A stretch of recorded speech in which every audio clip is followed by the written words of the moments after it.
ಕೃಷ್ಣರಾಜನಗರ ಪಟ್ಟಣದ ಮಧುವನಲ್ಲಿ ಬಡಾವಣೆಯಲ್ಲಿರುವ ಶ್ರೀ ವೀರಭದ್ರ ಸ್ವಾಮಿ ದೇವಾಲಯದಲ್ಲಿ ದೀಪಾವಳಿ ಹಬ್ಬ ಹಾಗೂ ಕಾರ್ತಿಕ ಮಾಸದ ಅಂಗವಾಗಿ ಶ್ರೀ ಮಲೈ ಮಹದೇಶ್ವರ ಸ್ವಾಮಿ ಪೂಜಾ ಕಾರ್ಯಕ್ರಮ ಹಾಗೂ ಅನ್ನ ದಾಸೋಹವನ್ನು ಏರ್ಪಡಿಸಲಾಗಿತ್ತು. ಜೆಡಿಎಸ್ ಮುಖಂಡರಾದ ಅಂಗಡಿ ರುದ್ರೇಶ್ ಹಾಗೂ ಸ್ನೇಹಿತರು ಕಳೆದ 3-4 ವರ್ಷಗಳಿಂದ ಆಚರಿಸುತ್ತಾ ಬಂದಿದ್ದು, ಈ ಕಾರ್ಯಕ್ರಮಕ್ಕೆ ಮಾಜಿ ಸಚಿವ ಸಾರಾ ಮಹೇಶ್ ಸಿಹಿ ಬಡಿಸುವ ಮೂಲಕ ಚಾಲನೆ ನೀಡಿದರು.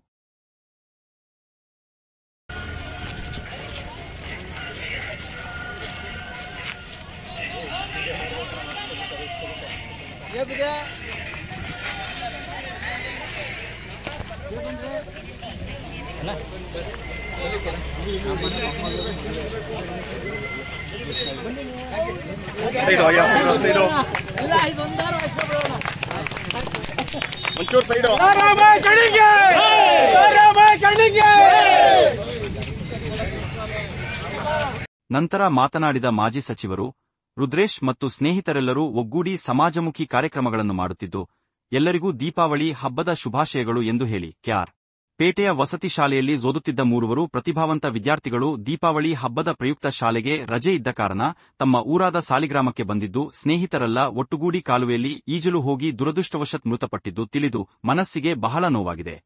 ಅವರ ಕುಟುಂಬಗಳಿಗೆ ದುಃಖ ಭರಿಸುವ ಶಕ್ತಿ ಆ ದೇವರು ನೀಡಲಿ ಹಾಗೂ ಪೋಷಕರು ಮಕ್ಕಳ ಬಗ್ಗೆ ಎಚ್ಚರಿಕೆಯಿಂದ ಇರಬೇಕೆಂದು ಹೇಳಿದರು. ರಾಜ್ಯದಲ್ಲಿ ವಿಪರೀತ ಮಳೆಯಾಗಿದ್ದು ನದಿಗಳು ಮೈದುಂಬಿ ಹರಿಯುತ್ತಿವೆ, ಕೆರೆಕಟ್ಟೆಗಳು ತುಂಬಿವೆ, ನಾಲೆಗಳಲ್ಲಿ ನೀರು ರಭಸವಾಗಿ ಹರಿಯುತ್ತಿದೆ. ಆದ್ದರಿಂದ ಪೋಷಕರು ಯಾವುದೇ ಕಾರಣಕ್ಕೂ ನದಿ ಪಾತ್ರದ ಸ್ಥಳಗಳಿಗೆ, ಕೆರೆಕಟ್ಟೆಗಳಿಗೆ ಹಾಗೂ ನಾಲೆಗಳಲ್ಲಿ ಈಜಲು ಕಳುಹಿಸಬಾರದು. ರಜೆ ವೇಳೆಯಲ್ಲಿ ಮಕ್ಕಳ ಮೇಲೆ ತೀವ್ರ ನಿಗಾ ವಹಿಸಿ ಎಂದು ಮನವಿ ಮಾಡಿದರು. ದೀಪಾವಳಿ ಕತ್ತಲೆಯನ್ನು ಹೋಗಲಾಡಿಸಿ ಬೆಳಕನ್ನು ಆನಂದಿಸುವ ಹಬ್ಬ. ಜೀವನದಲ್ಲಿ ನಕಾರಾತ್ಮಕ ಅಂಶಗಳನ್ನು ದೂರ ಮಾಡಿ ಸಕಾರಾತ್ಮಕ ಅಂಶಗಳನ್ನು ಸ್ವಾಗತಿಸುವ ಕ್ಷಣ. ದೀಪಾವಳಿ ಹಬ್ಬ ಕತ್ತಲೆಯಿಂದ ಬೆಳಕಿನೆಡೆಗೆ ಮಾನವನ ಪಯಣವನ್ನು ಸೂಚಿಸುತ್ತದೆ ಎಂದರು.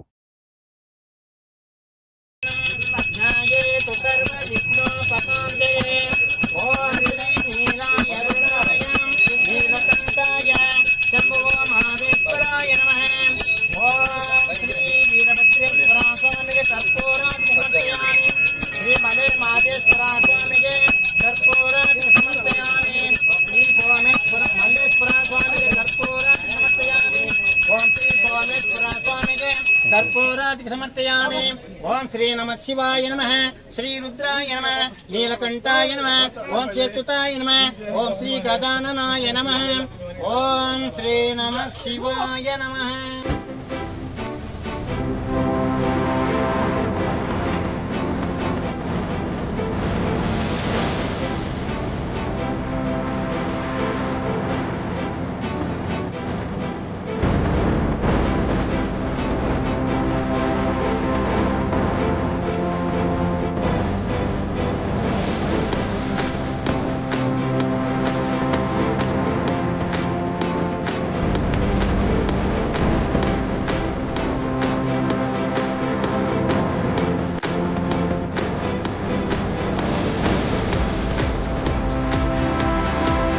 ಅಲ್ಲಿಗೆ ಒಂದು 3 ಮಕ್ಕಳು ಹಾಸ್ಟೆಲಿದ್ದಂಥ ಮಕ್ಕಳು ಊರಿಗೆ ಬಂದು ಈಗಡಿಯಕ್ಕೆ ಹೋಗಿ ಸಾವನ್ನಪ್ಪಿದ್ದಾರೆ. ಮಕ್ಕಳ ಕಡೆ ಗಮನ ಇದೆ. ಈ ಕಡೆ ಕೃಷ್ಣ ಕ್ಷೇತ್ರವನ್ನು ಅನೇಕ ಮುಖಂಡರುಗಳು ಆಗಮಿಸಿದರು.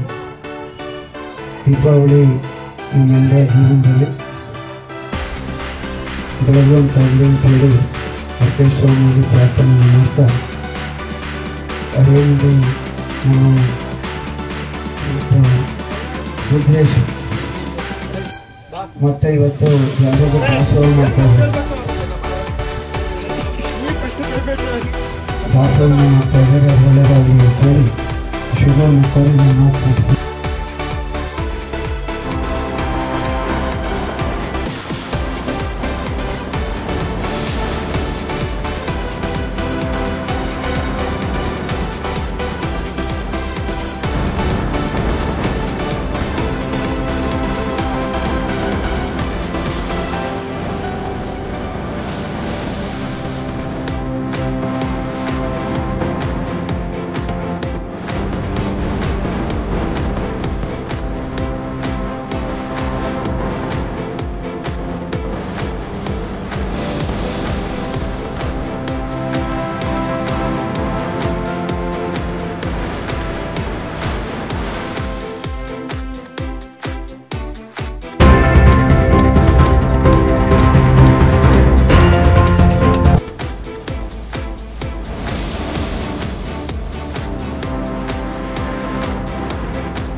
ಕಾರ್ತಿಕ ಮಾಸದ ಅಂಗವಾಗಿ ಈಗ ಮೊದಲನೇ ವರ್ಷಕ್ಕೆ ಶ್ರೀ ಮಲೆಮಹದೇಶ್ವರ ಸ್ವಾಮಿಯನ್ನು ಪೂಜೆಯನ್ನು ಮಾಡಬೇಕು ಪ್ರತಿ ವರ್ಷ ಅಂತ ನಮ್ಮ ಸ್ನೇಹಿತರಾದ ರುದ್ರೇಶ್ ಅವರು ಮತ್ತು ಅವ್ರ ಕುಟುಂಬದವರು ಇದೇ ವೀರಭದ್ರೇಶ್ವರ ಸ್ವಾಮಿಯನ್ನು ಆರಾಧಕರು. ಅವರು ಈ ಮೊದಲನೇ ವರ್ಷ ಮಲೆಮಹದೇಶ್ವರ ಸ್ವಾಮಿಯನ್ನು ಕೂರಿಸಿ ಈ ಒಂದು ಪೂಜಾ ಕಾರ್ಯಕ್ರಮಕ್ಕೆ ನಮ್ಮೆಲ್ಲರ ನೆಚ್ಚಿನ ನಾಯಕರಾದಂತಹ ಸಾರಾ ಮಹೇಶ್ ಅಣ್ಣರವ್ರನ್ನು ಕೂಡ ಕರೆ ಹೊಡೆದಾಗ ಅವರು ಕೂಡ ಭಾಳ ಆತ್ಮೀಯತೆಯಿಂದ ಈ ಜಾಗಕ್ಕೆ ನಾನು ಕೂಡ ಬರ್ತೀನಿ. ಮದನಹಳ್ಳಿ ಜನ ನನಗೆ ಭಾಳ ಬೇಕಾದಂಥ ಜನ. ರುದ್ರೇಶ್ ಅವ್ರ ಕುಟುಂಬ ನಮ್ಮ ಹಿಂದೆಯಿಂದ ಕೂಡ ನಮಗೆ ಭಾಳ ಆತ್ಮೀಯರು ಅನ್ನೋ ಒಂದು ಕಾರಣಕ್ಕೋಸ್ಕರ ಸಾರಾ ಮಹೇಶ್ ಅವರು ಕೂಡ ಇವತ್ತು ಬಂದು ದಾಸೋಹ ಕಾರ್ಯಕ್ರಮದಲ್ಲಿ ಅವರು ಕೂಡ ಊಟವನ್ನು ಬಡಿಸಿ ಎಲ್ಲ ಒಂದು ಕಾರ್ಯಕ್ರಮಗಳನ್ನು ಪೂಜಾ ಕಾರ್ಯಕ್ರಮಗಳನ್ನು ನೆರವೇರಿಸಿ ಹೋಗಿರೋದು ಅದು ಭಾಳ ಸಂತೋಷ ಆಯಿತು. ಈ ಒಂದು ಕಾರ್ಯಕ್ರಮಕ್ಕೆ ಒಂದು ಮೆರುಗು ಸಿಕ್ತು. ಸಾರಾ ಮಹೇಶ್ ಅವರು ಬಂದಿದ್ದು, ರುದ್ರೇಶ್ ಅವರು ಅಷ್ಟೇ, ಅವ್ರ ಕುಟುಂಬದವರು ಅಷ್ಟೇ ಈ ಒಂದು ಒಳ್ಳೆಯ ಕಾರ್ಯಕ್ರಮವನ್ನು ಮಾಡ್ತಾ ಇದ್ದಾರೆ. ಅವರು ಕೂಡ ತಾಯಿ ಚಾಮುಂಡೇಶ್ವರಿ, ಮಲೆಮಹದೇಶ್ವರ, ವೀರಭದ್ರೇಶ್ವರ ಸ್ವಾಮಿ ಒಳ್ಳೇದು ಮಾಡಲಿ, ಇನ್ನಷ್ಟು ಒಳ್ಳೇದು ಮಾಡ್ತಾ ವಿಘ್ನೇಶ್ವರ ಒಳ್ಳೇದು ಮಾಡ್ತಾ ಇಲ್ಲಿನ ಜನ ಸಮಸ್ತ ನಾಡಿನ ಜನತೆಗೆ ದೀಪಾವಳಿ ಶುಭಾಶಯವನ್ನು ಹೇಳ್ತಾ ದೇವರು ಎಲ್ಲರಿಗೂ ಆಯಸ್ಸು ಆರೋಗ್ಯವನ್ನು ಕೊಟ್ಟು ಕಾಪಾಡಲಿ ಅಂತ